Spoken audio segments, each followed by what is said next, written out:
Bismillahirrahmanirrahim. Assalamualaikum warahmatullahi wabarakatuh. Asyhadu an la ilaha illallah, asyhadu anna Muhammadan abduhu wa rasulullah nabiyya ba'da.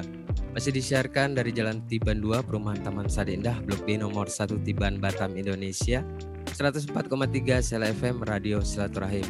Ikhwan akhwat Sela Audien yang dirahmati Allah Subhanahu wa taala. Bagaimana kabarnya di malam hari ini? Mudah-mudahan ikhwan akhwat Sela Audien yang ada di Johor Bahru, Malaysia, Singapura dan juga yang ada di Kepri ya, Batam, Bintan dan sekitarnya yang menangkap frekuensi 104,3 Sela FM dan juga channel YouTube kita di Sela FM Batam. Untuk Iwan dan Ahwat, malam hari ini program kita seperti biasa obras ya, obrolan ala Sela. Insya Allah kita akan mengangkat tema seputaran lokal maupun internasional. Dan untuk tema malam hari ini di edisi Kamis 30 Juni 2022, insya Allah tema kita akan dibacakan oleh host kita yaitu Kang Bayu Krishna. Kepada Kang Bayu kami persilakan. Tafadhol Kang. Baik, terima kasih Akhzul. Assalamualaikum warahmatullahi wabarakatuh. Alhamdulillahilladzi an'amana bi ni'matil imani wal islam wa nusalli wa nusallimu ala khairil anam sayyidina Muhammadin wa ala alihi wa sahbihi ajmain amma ba'du. Alhamdulillah wa syukurillah kita kembali bersilaturahim di acara obras obrolan ala Sela 104,3 Sela FM Batam untuk pekan ini, yakni Yaumul Jumaah tanggal 1 Zulhijjah 1443 Hijriah atau Kamis 30 Juni 2022 Miladiah. Dan tema obras kita malam hari ini adalah lalu lintas peredaran narkoba di Kota Batam. Ikhwan akhwat Sela Audiens, kasus penyalahgunaan narkotika dan obat-obatan terlarang narkoba di Indonesia saat ini mengalami peningkatan. Kota Batam merupakan salah satu kota yang memberi pengaruh signifikan terhadap peningkatan kasus penyalahgunaan dan peredaran narkoba di Indonesia. Hal inilah yang menjadikan Kota Batam sebagai kota tujuan utama peredaran narkoba. Hasil studi menunjukkan bahwa terdapat 5 faktor penyebab Kota Batam menjadi kota tujuan utama peredaran narkoba, yaitu yang pertama, tingginya jumlah pengguna narkoba di Indonesia, Kepri, dan Batam. Kedua, gaya hidup masyarakat Indonesia yang mudah terpengaruh menjadi pengguna, pengedar, dan bahkan bandar narkoba. Yang ketiga, letak geografis Kota Batam yang sangat berdekatan berhadapan dengan negara tetangga seperti Singapura dan Malaysia. Dan keempat, sanksi hukum yang diterima oleh terpidana kasus narkoba belum menimbulkan efek jerah. Yang kelima, rasio aparat keamanan dan objek yang diawasi belum cukup ideal. Nah, ikhwan akhwat Sela Audiens, untuk menggali lebih dalam terkait hal itu yang baru saja kami sampaikan tadi, kita akan ngobrol-ngobrol ala Sela dengan para narasumber yang kompeten. Di antaranya ada Bapak Utusan Sarumaha SH, anggota Komisi 1 DPRD Kota Batam. Selamat malam, Bang. Udah on belum, Pak Utusan? Dia melalui WA ya. Kemudian ada Kompol Tafsirudin SHMH, Kasih Penyidikan BNNP Kepri. Assalamualaikum Pak Tafsir. Kita panggil Pak Tafsir aja ya. Ya, waalaikumsalam warahmatullahi wabarakatuh, Pak Bayu. Iya, biar lebih enak panggil pendek aja Pak Tafsir aja Pak ya. Nggak apa-apa ya. Ya. Yang ketiga ada dari Bea Cukai ya, Bapak Tri Lukita Adi. Assalamualaikum Pak Tri. Waalaikumsalam warahmatullahi wabarakatuh. Selamat malam. Izin Pak Tafsir, salam kenal Pak Bayu. Ya, terima kasih Pak Tri. Sehat Pak ya? Alhamdulillah sehat Pak. Pak Tafsirudin SHMH, Kasih Penyidikan BNNP Kepri ya. Tadi sudah disebutkan. Dan kita akan ngobrol-ngobrol dengan 3 narasumber. 2 narasumber melalui Zoom meeting. Yang satu lagi Pak Utusan Sarumaha kebetulan tidak bisa, bukan dengan Zoom meeting ya, tapi dengan WA. Baik, Assalamualaikum Pak Tri. Salam Pak Bayu. Siap. Baik. Dalam beberapa kesempatan, kantor pelayanan utama KPU Bea Cukai Batam kerap berhasil melakukan penegahan penyelundupan narkoba di Batam. Boleh sedikit dielaborasi Pak Tri, setidaknya dalam kurun waktu tahun 2021 hingga 2 ini Pak. Silakan Pak. Siap. Terima kasih atas waktunya Pak Bayu. Jadi terkait masalah narkotik ini memang sudah menjadi tanggung jawab bersama Pak ya. Jadi sudah menjadi tanggung jawab semua aparat penegak hukum, khususnya memang yang sudah diamanatkan dalam undang-undang, baik itu BNN, Polri maupun di kami selaku istilahnya sebagai aparat penegak hukum pendukung saja istilahnya. Seperti itu.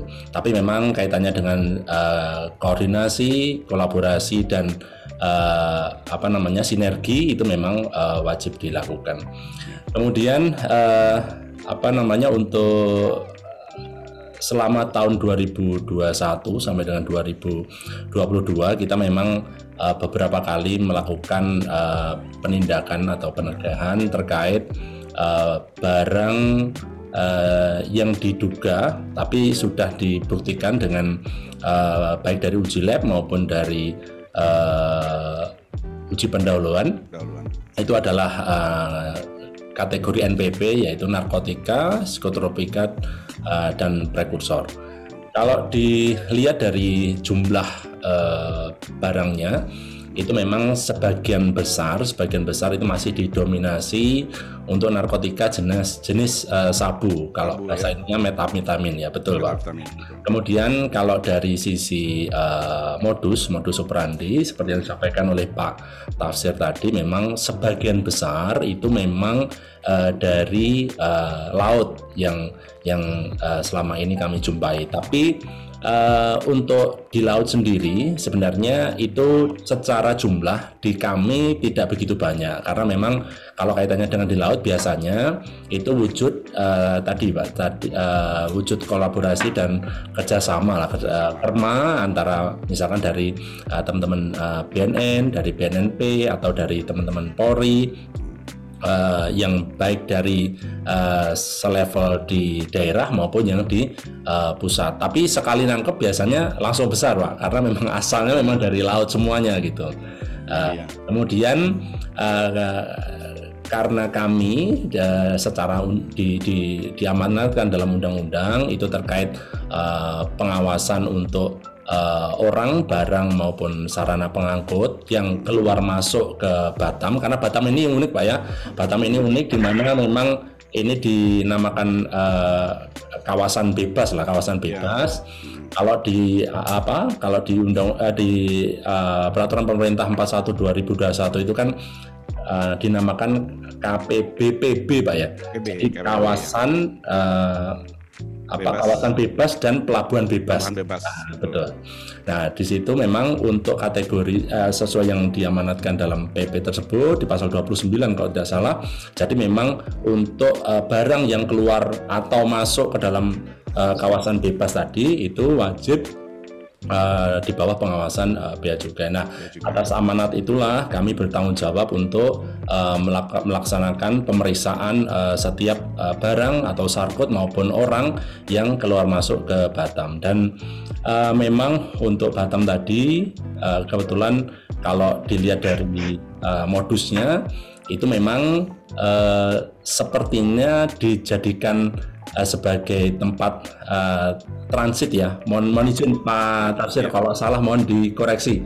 Jadi memang barang dimasukkan dulu ke Batam, kemudian nanti diecer keluar. Ini terbukti dari beberapa kali penindakan kita itu berasal dari bandara maupun dari PJT Pak. PJT itu perusahaan jasa titipan. Kalau di kita biasanya familiar dengan nama seperti itu. Nah, kita seringkali nangkep di situ Pak Bayu. Seperti itu. Ya.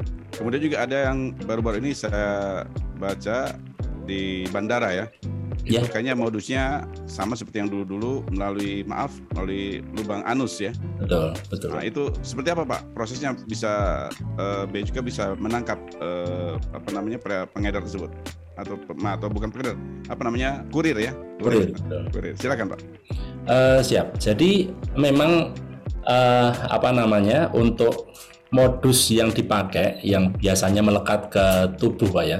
Ke tubuh itu memang menarik sekali lah untuk diulas dan dibahas sebenarnya, karena memang kebetulan di Bea Cukai itu memang ada kita dulu banyak Pak belajar dengan customs dari negara lain juga terkait untuk bagaimana membaca pola gerak tubuh, membaca mimik wajah, kemudian memprofil orang dan segala macam. Dan memang tidak mudah. Yang pasti satu, standarnya sederhana sebenarnya Pak, tapi memang harus butuh istilahnya bahasanya jam terbang yang tinggi. Kenapa? Karena memang kalau orang itu sudah dari awalnya berangkatnya itu membawa sesuatu yang salah, pasti dia melakukan gesturnya ada gestur yang salah, betul. Meskipun dia melalui jalan atau proses yang benar. Misalkan dia kan punya tiket, dia bukan penumpang gelap, dia bukan penerobos keamanan bandara dan segala macam. Tapi karena dia paham bahwasanya dia membawa sesuatu yang salah, dia pasti menunjukkan gestur atau gerak-gerik yang memang sewajarnya untuk dilakukan pemeriksaan gitu. Seperti itu, Pak. Dalam menghadapi kejahatan transnasional seperti peredaran narkoba di Kota Batam ini, tentu KPU Bea Cukai Batam wajib terus mempelajari dan bertransformasi dari waktu ke waktu agar tidak kecolongan menghadapi modus-modus yang kreatif dan inovatif dari para pelaku. Seperti apa Pak treatment yang dilakukan di kalangan anggota KPU Bea Cukai sendiri agar siap dan dapat menghadapi modus-modus baru dari para pelaku? Siap. Jadi ada beberapa hal Pak yang memang selama ini dijadikan atensi oleh para pimpinan untuk istilahnya itu mengupdate kemampuan teman-teman terkait khususnya kaitannya dengan narkotika ini, yaitu salah satunya berupa ada kegiatan di kita itu namanya itu Customs Narcotic Team atau CNT, itu dibentuk oleh kantor pusat, di mana itu diterapkan di daerah-daerah, terutama daerah-daerah yang bersinggungan langsung dengan negara luar yang tempat asal narkotik itu masuk. Nah, di situ nanti dalam wadah itu kami ada semacam monitoring dan evaluasi dari pusat, bahwasanya dari monitoring maupun evaluasi itu disampaikan juga terkait masalah penyelundupan terkini lah. Jadi apa saja yang update, kemudian jenis bahannya apa, narkotikanya, bahkan kalau boleh dibilang saat ini narkotika sudah sangat luar biasa berkembang Pak. Ini mungkin yang kita ketahui, yang mungkin kita sering baca atau kita sering lihat di TV itu kan mungkin tidak jauh-jauh dari sabu, dari ganja, dari kokain, heroin, ya turunannya itu. Sebenarnya kalau berdasarkan yang sudah ditetapkan oleh teman-teman BNN pusat maupun dengan teman-teman dari Kementerian Kesehatan, sekarang kan ada namanya narkotika baru, namanya NPS, New Psychoactive Substance ya Pak. Jadi dia bahan sama, asalnya dari bahan kimia juga, tapi secara efek dia jauh lebih kuat daripada narkotika yang utama tadi. Jadi ada penggantinya sabu, ada penggantinya ganja. Makanya kalau ganja sekarang ada ganja tembakau gorila itu Pak, yang nah itu juga menjadi bahan-bahan yang perlu kita update, karena memang kita setiap hari kan kalau boleh dibilang menjumpai mungkin ribuan atau puluhan ribu barang-barang yang beraneka ragam yang masuk ke Batam maupun yang keluar Batam. Makanya terus kita update untuk pengetahuan teman-teman, salah satunya itu. Kemudian yang kedua melalui pelatihan Pak, pelatihan baik itu temanya diklat atau temanya semacam P2KP atau pembekalan keilmuan baru yang di-share biasanya oleh teman-teman dari pusat untuk tadi mengupdate informasi-informasi baru terkait masalah narkotika, kemudian modus operandinya, kemudian hal-hal yang patut untuk dikembangkan lagi. Misalkan tadi kalau sudah disampaikan oleh Pak Tafsiruddin tadi terkait masalah tantangannya bagaimana ke depannya, termasuk misalkan wilayah ke penyidikan TPPU dan segala macam, itu juga diupdate, meskipun terkait kewenangan untuk penyidikan narkotika itu hanya di tempatnya Pak Tafsiruddin sama di kepolisian, tapi kami selalu diupdate Pak untuk itu. Mungkin seperti itu Pak. Iya, tadi disebutkan ada narkoba jenis baru NPS dan tembakau gorila itu Pak ya. Betul. Apa kasus dua jenis tersebut pernah ada di Kota Batam atau di Kepri Pak? Kalau secara data di kami itu ada Pak, ya? tapi kebetulan dia keluar dari Batam. Keluar dari Batam. Jadi memang sekarang karena kaitannya dengan tuntutan zaman juga Pak. Sekarang modus itu sudah sangat berkembang, sangat luar biasa lah. Melalui marketplace, melalui sekarang melalui grup WA, grup Telegram dan segala macam. Itu luar biasa berkembang. Kami akhirnya juga atas arahan pimpinan untuk mengembangkan lagi bagaimana sih agar teknik pengawasan yang saat ini kan kalau boleh dibilang kita pengawasan yang sifatnya rutin dan konvensional. Artinya konvensional itu memang itu rutinitas daily activity yang dilakukan oleh teman-teman di bidang pengawasan. Akhirnya kita juga melebarkan teknik pengawasan bagaimana agar pengawasan itu juga dimonitor melalui jejaring media misalkan. Nah, kami juga akhirnya mengembangkan ada namanya cybercrawling. Cybercrawling kami menyelami untuk di media massa dan di di marketplace sekiranya ada penjualan yang menjurus ke NPP. Tapi sebenarnya bukan hanya untuk narkotika saja, tapi barang-barang yang memang itu dilarang. Contoh misalkan barang-barang CITES atau barang-barang hewan langka, kemudian atau barang-barang peninggalan purbakala atau barang-barang yang sifatnya atau tujuannya itu untuk menghindarkan dari atensi aparat penegak hukum. Nah, kita masuk ke situ juga Pak, dan memang beberapa kali tangkapan kita itu berhasil, seperti yang baru-baru ini Pak, nanti mungkin akan diadit oleh teman-teman dari Humas. Kita berhasil memberikan informasi tangkapan di daerah satker lain Pak, ada di beberapanya ada Bandung, Samarinda, Pontianak, Jakarta.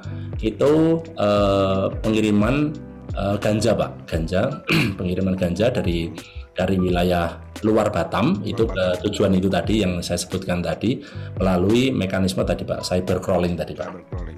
Ya, biasa ya. Pak Trilu kita Adi. Siapa?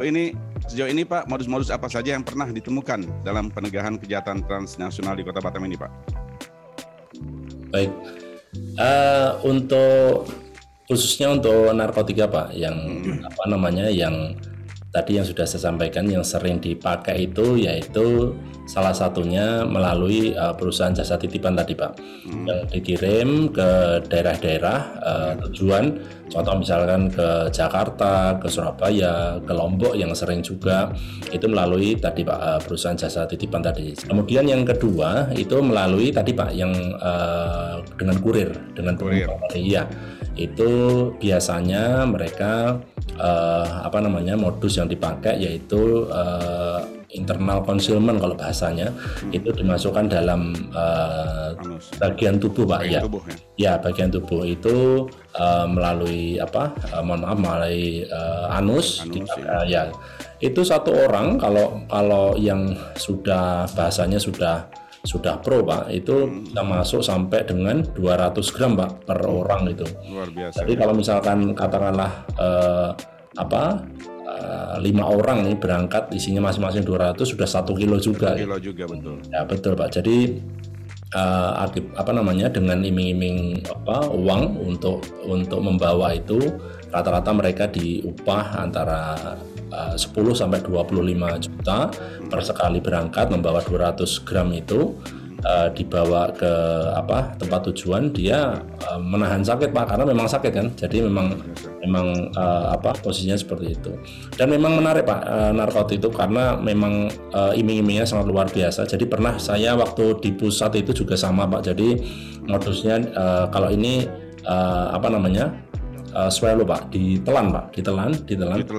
Ya, jadi waktu itu masih sering-seringnya izin Pak Tafsir. Jadi waktu sama bareng-bareng teman-teman BNN pusat itu satu orang itu bisa nelan sampai 2 kilo Pak, 2 kilo. Ya, itu ditelan Pak, bahkan sampai jadi pernah kejadian juga dia transit saya lupa Pak, waktu itu dia transit di Turki atau dari mana, itu dari Afrika masuk ke Indonesia, dia transit, saya lupa transit ke bandara mana. Waktu itu kebetulan dia. Dan Irfan Ahmad, Sela Udian, demikian tadi obrolan ala Sela Obras 104,3 Sela FM Batam bersama 3 narasumber yang begitu luar biasa tadi. Ya, ada utusan Sarumah SH, anggota Komisi 1 DPRD Kota Batam, ada Kompol Tafsirudin SHMH, Kasih Penyidikan BNNP Kepri, dan yang terakhir tadi Bapak Tri Lukita Adi. Semoga bermanfaat dan menjadi ibrah untuk kita semua. Terima kasih dan penghargaan setingginya kepada Bang Utusan Sarumah, Bapak Kompol Tafsirudin, dan Bapak Tri Lukita yang sudah berbagi informasi dan ilmunya kepada kita semua. Semoga Allah SWT, Tuhan Yang Maha Esa, senantiasa memudahkan segala urusannya, disehatkan jasmani rohaninya, dan diridhoi segala amal ibadahnya. Amin ya rabbal alamin. Sekali lagi terima kasih dan wassalamualaikum warahmatullahi wabarakatuh.